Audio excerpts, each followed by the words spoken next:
Admiral Keth Varos watched the holographic display with satisfaction as the last Terran defense satellite exploded in a brilliant flash of plasma. The bridge of his flagship, the Dominion's Edge, erupted in cheers from his crew. After 3 years of brutal warfare, the Galactic Coalition had finally broken Earth's outer defensive perimeter. "Signal all fleet commanders," Varos commanded, his scaled fingers dancing across the quantum interface. "Begin landing preparations. The homeworld of these stubborn humans is within our grasp."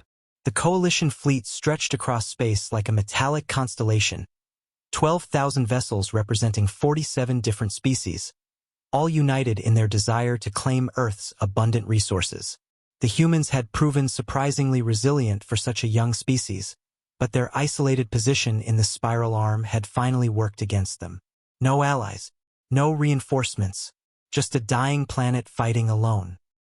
Commander Thex Malari, Varos's tactical officer, pulled up the fleet roster. "Sir, we've lost approximately 30% of our forces during the siege, but our remaining ships vastly outnumber any reserves the humans might have. Our long-range sensors show no significant military presence in the inner system." Varos nodded, his confidence growing.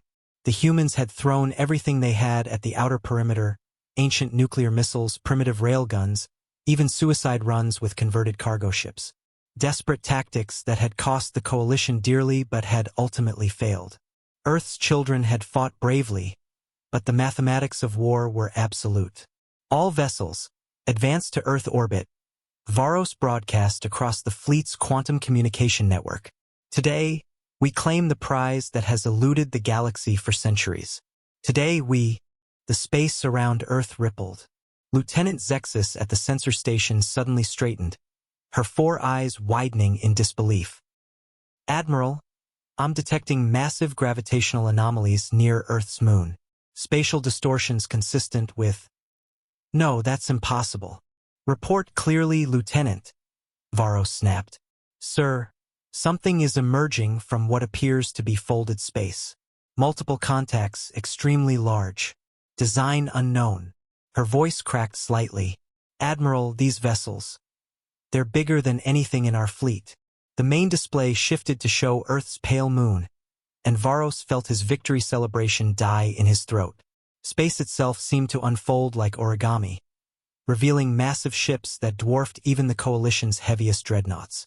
Sleek, angular vessels painted in deep blues and silvers, their hulls covered in geometric patterns that seemed to shift and flow like living metal. "How many?" Varos whispered.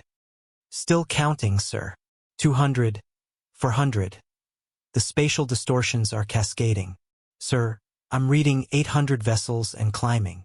Commander Malari's console chimed with incoming data. "Admiral, these ships, they're not appearing on any of our databases. The hull configurations, the energy signatures, even the materials, nothing matches known human technology." A new voice crackled across the Coalition's emergency frequency, speaking in flawless galactic standard. "Coalition forces, this is Fleet Admiral Catherine Morrison of the Terra Defense Corps. You are ordered to withdraw immediately from Earth space. You have 30 seconds to comply before we consider you a hostile force." Varos stared at the display in growing horror. The human ships were arranging themselves in a perfect battle formation, their movements coordinated with mathematical precision.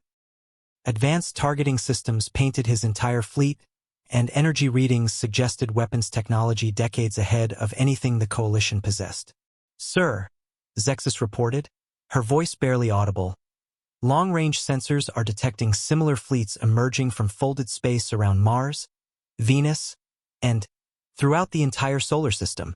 Admiral, there are thousands of them." The realization hit Varos like a physical blow. The humans hadn't thrown everything they had at the outer perimeter. They had thrown their obsolete equipment, ancient technology maintained specifically to make their enemies overconfident.